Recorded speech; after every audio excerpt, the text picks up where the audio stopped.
Bienvenidos. Comenzamos aquí nuestro repaso en el tiempo a lo que fue Motril en su historia. Abrimos nuestra alquería con la única intención de recibirles a todos y hospedarles en este fantástico rincón donde confluyen los sentimientos del pasado, las historias que perduran y el recuerdo de lo que hemos tenido.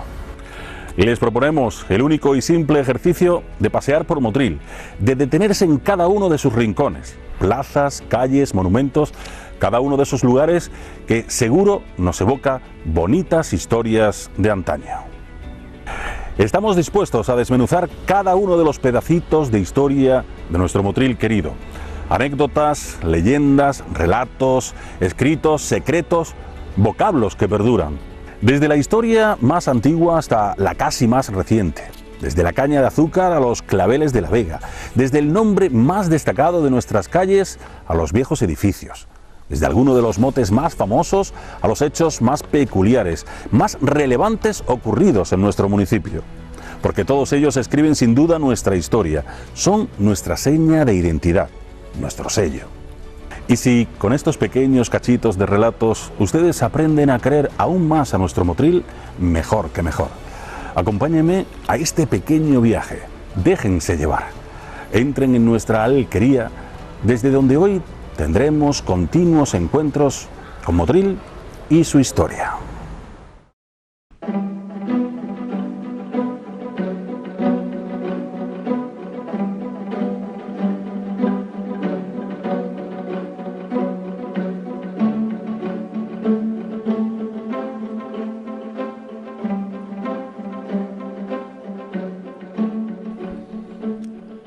Para comenzar, hoy he querido venir a una de las zonas de Motril de mayor antigüedad y que corresponde a lo que hoy llamamos Señor de Junes.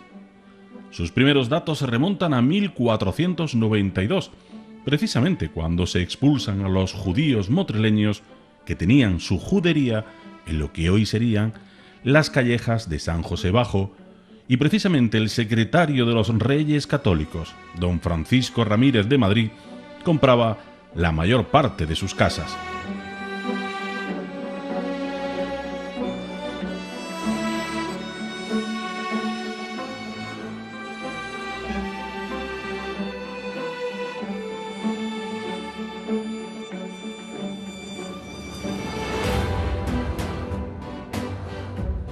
La zona está delimitada por la calle Puerta de Granada, Rambla de Manjón, calle Pósito y por el sur con la Plaza de la Tenería.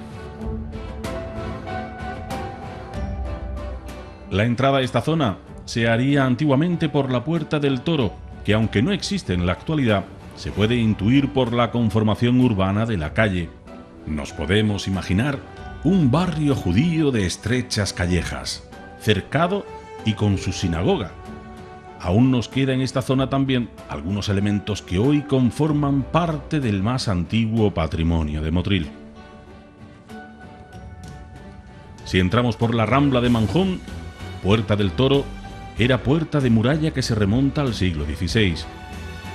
El Horno Nuevo, que ocupaba un conglomerado de casas y un horno de cerámica cuya antigüedad también se remonta a finales del siglo XVI.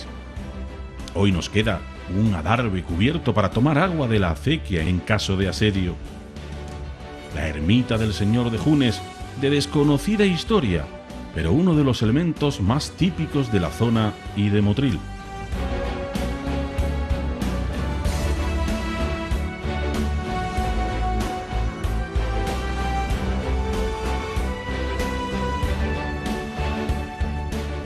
La pequeña plaza frente a la ermita se conocía como la Placeta del Correo Viejo, porque aquí se establecía la primera oficina de correos de Motril a principios del siglo XVII, y una de las casas que se conservan pudiera ser la antigua Casa de Correos. La calle Ruiz, con su gran palacio construido por la familia Ruiz de Castro, una de las más poderosas de la ciudad.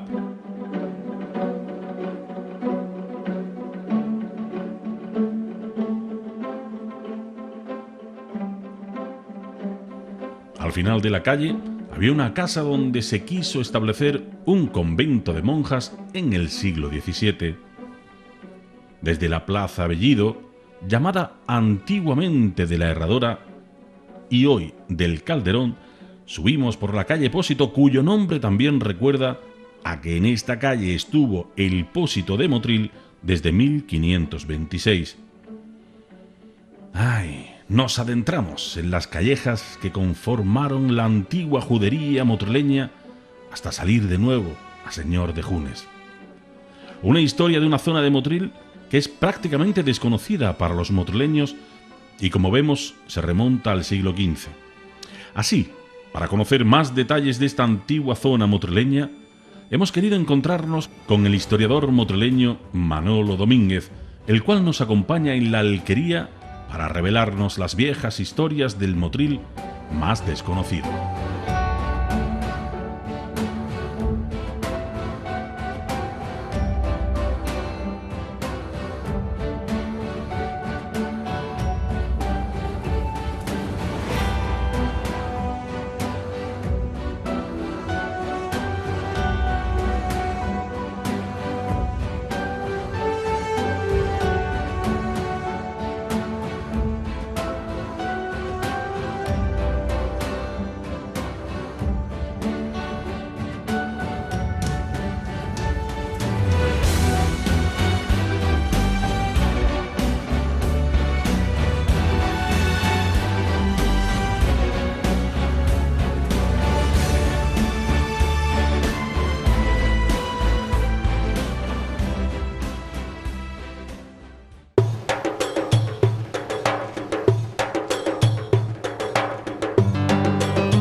Bienvenido, Manolo. Muchísimas gracias.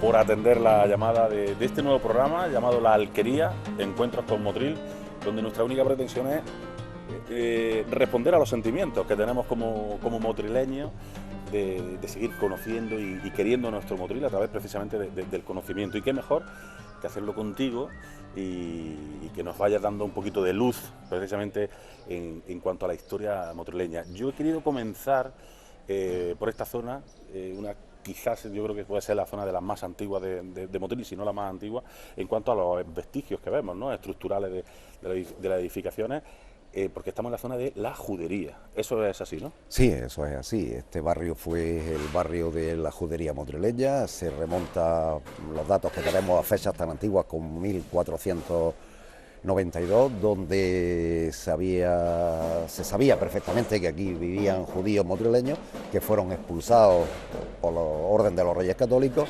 y el conde de Bornos compra prácticamente casi toda la zona, compra a bajo precio prácticamente toda la zona. Es un barrio un trozo de Motril que ha conservado prácticamente bastante bien su configuración. Si vemos planos antiguos de Motril del siglo XIX, pues todavía prácticamente se conserva, es verdad que con modificación de edificios, pero la estructura urbana se conserva, incluso la configuración de lo que era la entrada al barrio. La Rambla del Manjón era el paso fundamental de la entrada hacia el barrio, y era el Postigo del Toro, la puerta o Postigo del Toro. La puerta como de entrada, ¿no? Como de entrada, era la puerta de muralla. Seguramente es posible que se conservara incluso la puerta desde época musulmana, aunque después se arreglaría y tal, y se llamó desde el siglo XVI Postigo del Toro. Es curioso, pero cuando se hace en 1616 una configuración de los barrios de Motril, a este barrio se le llama el barrio del Postigo del Toro. Ajá. Y todavía, a pesar de que se han modificado mucho las entradas, se ve clarísimamente como la calle se cierra. Se estrecha mucho. Se estrecha porque antiguamente, como buena entrada, tenían que ser estrechas para defender la entrada. Es decir, contra más estrecha fuera la entrada, más dificultades tenían en caso de ataque, y aquí se ve perfectamente cómo la calle se estrecha. Es verdad que hubo modificaciones, por ejemplo, en el siglo XIX, un saliente que tenía esta casa, que conformaba quizás posiblemente un trozo de muralla, fue derribado para alinear un poco la calle por parte del ayuntamiento, pero todavía podemos observar cómo la calle se cierra perfectamente para configurar una entrada de muralla, una entrada hacia ese barrio que seguramente sería el barrio de los judíos. tenemos muy cerca la entrada, quizás a lo que es a la ciudad, porque teníamos Puerta Granada un poco más para arriba. La entrada desde el camino de Salobreña se entraba por la calle San Francisco y se entraba por la Puerta de Granada, que es la que daba directamente a la plaza central de Motril, que es la actual Plaza de España, antigua Plaza Mayor, que era la que se conservaba en esta época. Y este postigo se conservó hasta el siglo XVIII, que fue derribado. Pero sí que ha quedado todavía el estrechamiento clarísimo de la calle, se ve perfectamente el estrechamiento de la calle para estructurar lo que era un sistema de defensa, no podemos imaginar un arco aquí con una puerta defendiendo la entrada de Motril.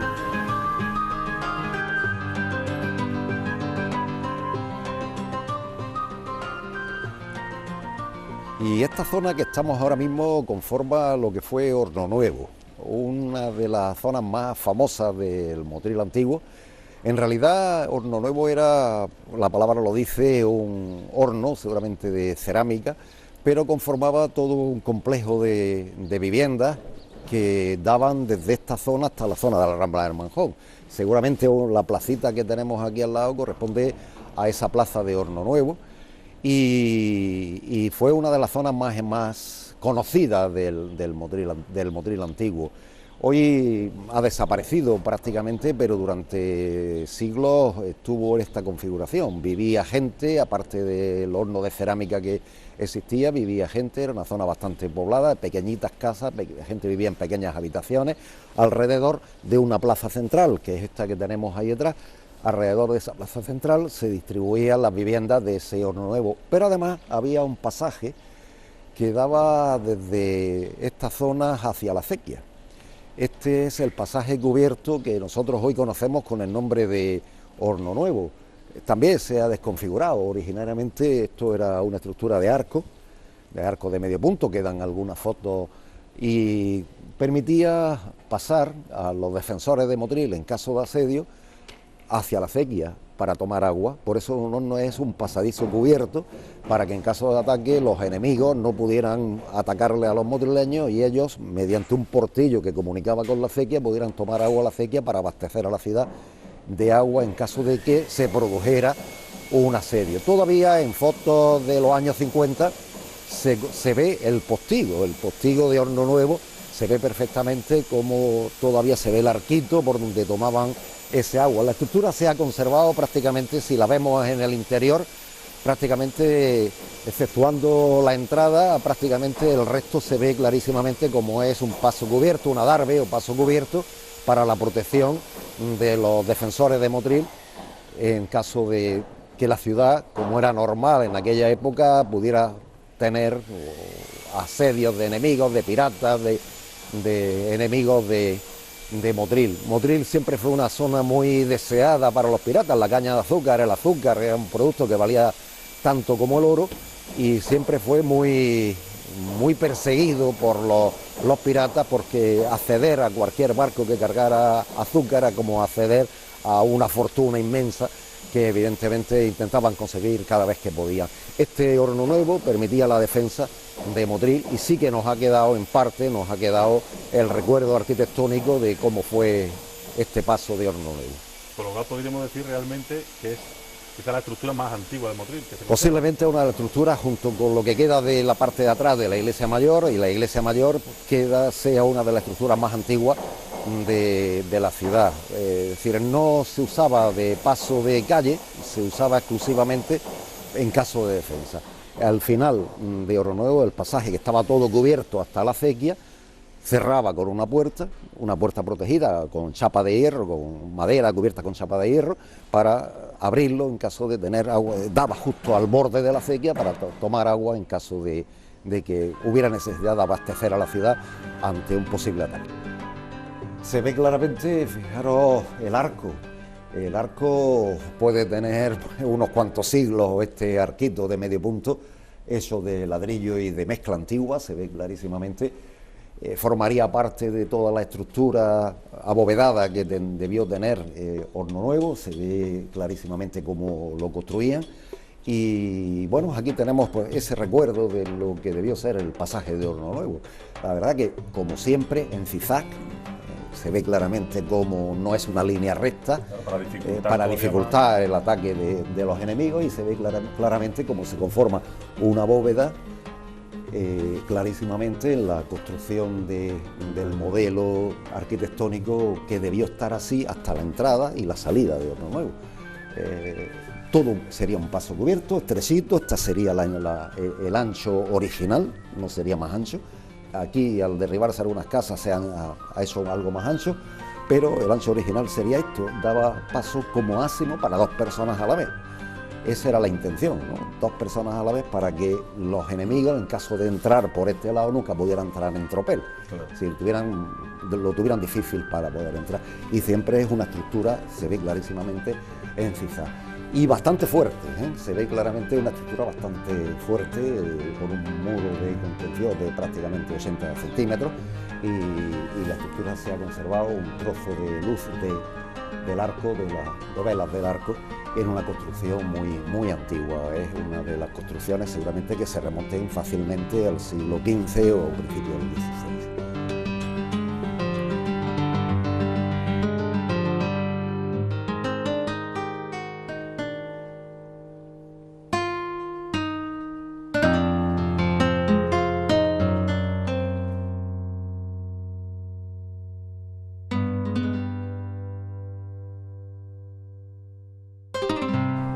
Nos encontramos prácticamente en lo que sería el centro, ¿no?, de esta zona geográfica que hemos dicho, esta zona de la Judería. De la Judería, esta sería una de las placitas más importantes de la Judería. Algunos cronistas antiguos, como don Antonio Ayudarte, esta placetita.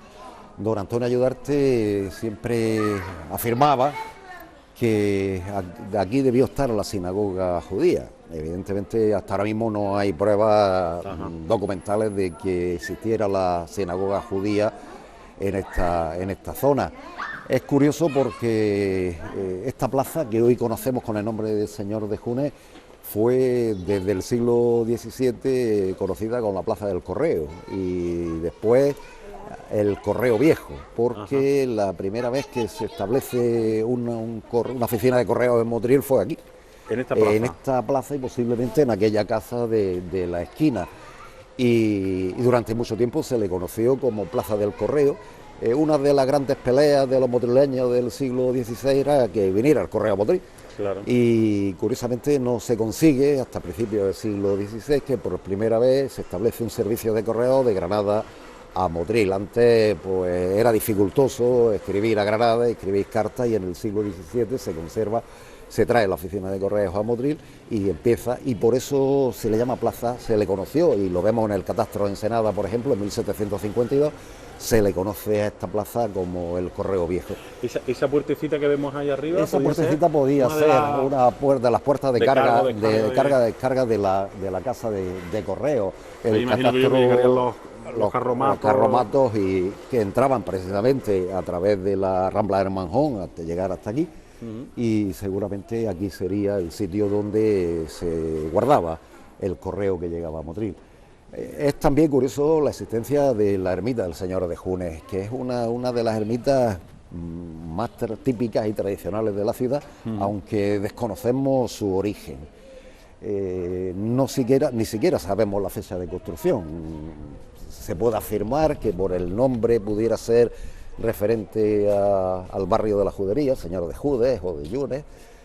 Posiblemente pudiera ser una ermita donde los cristianos, cuando llegaban y a un barrio judío, era la costumbre construir una ermita, generalmente con una figura del Nazareno, que es la que tenemos dentro de la ermita del Señor de Junes, pero tampoco hay datos que la prueben, solo datos de cronistas antiguos, pero no hay datos de que prueben efectivamente que esto fuera construido en época del Señor de Junes, de época de la Judería, ni nada por el estilo. También hay otra leyenda curiosa, y es que durante mucho tiempo también la gente decía la ermita del Señor de Funes. De Funes.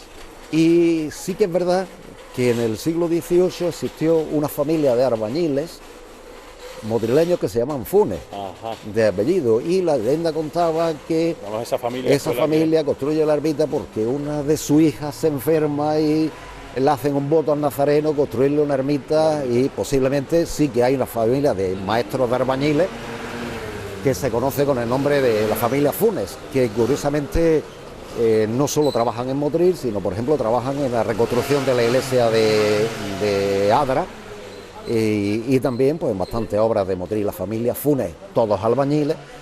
Es posible que también tuvieran referencias esas dos historias, referencias a la construcción de esta ermita, pero es verdad que el nombre que se ha impuesto es Funes, ¿no? El nombre que se ha impuesto, es verdad que también pues yo le he oído nombrar señor de Funes. En algunos planos antiguos aparece Funes, en otros Junes, es decir, que posiblemente fuera pues, o una manda de esta familia de maestros albañiles motrileños o también una ermita de la época de la judería. El caso es que estaría justo en el centro de la judería motreña, con lo cual también tiene su también sentido. Y lo que sí nos encontramos aquí detrás es una de las casas principales, señoriales, en este caso en la calle Ruiz, nunca mejor dicho, ¿no? De la familia Ruiz de Castro. Este es el palacio de la familia Ruiz de Castro. La familia de Ruiz de Castro fue una de las familias más influyentes de Motril desde el siglo XVII, dedicados al cultivo cañero, dedicados a los ingenios de azúcar y dedicados pues prácticamente al desarrollo económico motrileño, regidores de Motril, alcaldes de Motril, es decir, la familia Ruiz de Castro dio pues grandes personajes en la historia de Motril. La construcción de la casa debe ser del siglo XVII, es verdad que después debió modificarse algo en el siglo XVIII y ya la última modificación pues se hizo hace pocos años para convertirla en esta casa que hoy es referencia de la cultura del Museo Nandesquero y de la cultura de Motril. Conserva un bonito balcón de esquina, que por cierto ha sido dibujado hace poco por una de las profesoras de la Escuela de Arte, Olimpia Manjón Cabeza, con la idea de que publiquemos alguna vez un libro sobre los balcones motrileños, los balcones históricos motrileños, pero ha conservado prácticamente la fachada. La parte de arriba es un edificio típico de Galeón, de Motril, era uno de los modelos tradicionales que se hacían siempre en la parte superior, donde en vez de establecer balcones como se hace en la planta principal, que es la primera planta, la última planta es una planta de Galeón, donde o algorfa, secadero, o algorfa, ¿no? Se llama, o almacén, sí, secadero. Almacén, secadero, siempre con arcos de medio punto, de ladrillo visto, y siempre usando esa técnica de abrir uno y cerrar otro, alternar arco cerrado con arcos abiertos. Y la portada de piedra, típicamente, pues seguramente... Pero el abrir uno y cerrar otro, por algo... Pues seguramente eso de que eran secaderos, para que no entrara todo el viento, toda la humedad, y decir, se protegiera en parte el secadero. Se ha conservado, como decía, la portada de piedra, de esa piedra gris, que posiblemente sea de la cantera del Cerro del Toro. El balcón es el balcón principal, este balcón que estamos viendo es el balcón principal de la casa. Siempre el balcón principal es el más amplio y se ha conservado bastante bien, con la rejería y la puerta que adintelada, que es lo que se usaba en aquella época. Se puede ver claramente cómo está hecha de piedra mármol gris, típicamente del Cerro del Toro. Es muy simple su decoración, apenas tiene decoración. Pilastra cajeada de color gris que marcan la entrada, una puerta señorial, una casa señorial marca la entrada. En el siglo XVIII pertenecía a la familia Ruiz de Castro, clarísimamente, Rafael Ruiz de Castro, que además tenía en esta misma calle, siguiendo la calle, una casa de blanqueo de azúcar.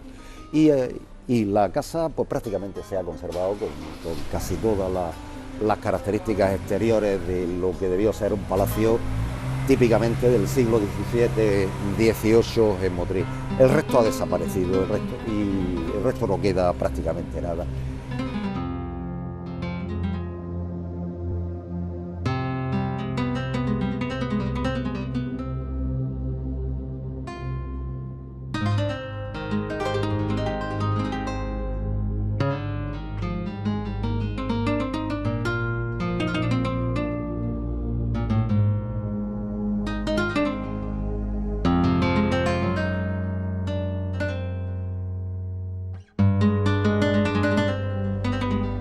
Pero la casa sí que ha conservado la estructura del edificio palaciego, de casa civil, edificios de prestancias en Motril. Una familia como los Ruiz de Castro no podían hacer edificios, un palacio que no fuera importante, y además prácticamente en el centro de la ciudad de Motril, muy cerca de la Plaza Mayor, de la Plaza de España actual, y que ha conservado pues, prácticamente toda su estructura exterior. Muy curioso, la arquería de la gorfa, de la parte superior, o algolfa que se conoce con ese nombre, de arcos de la casa. La parte de atrás tendría su jardín, que hoy ha desaparecido, y comunicaba con el paso cubierto de Horno Nuevo.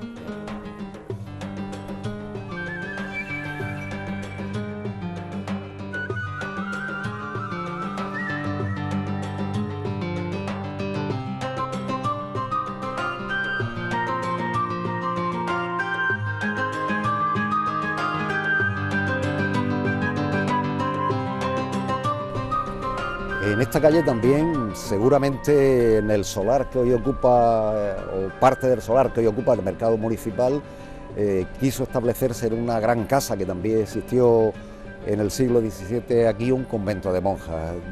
Y es porque los motrileños en aquella época del siglo XVII estaban muy interesados en tener un convento de monjas. Era una cuestión de prestigio. Las ciudades que tenían prestigio no solamente tenían conventos de frailes, que Motril ya tenía 3, los mínimos, los capuchinos y los franciscanos, sino ahora para su hija, las hijas de familia importantes de Motril, el prestigio era tener un convento de monjas. Lo llevaron intentando mucho tiempo. Incluso en la zona de la Placeta Casado ya intentaron construir uno. También, incluso los propios regidores pusieron dinero para comprar la casa, pero después no se llevó a cabo. La casa parecía que reunía las condiciones, estaba cerca del hospital, estaba cerca del convento de los mínimos y tenía una buena terraza que se veía a la vega, y además tenía sitio para hacer iglesia, pero no llegó a construirse. Estamos en el siglo XVII. A finales del siglo XVII, y realmente cuando se construye el convento de monjas ya es 1717, pero no se construye aquí, se construye lo que hoy es la calle de las monjas, el convento de las Nazarenas que hoy conocemos.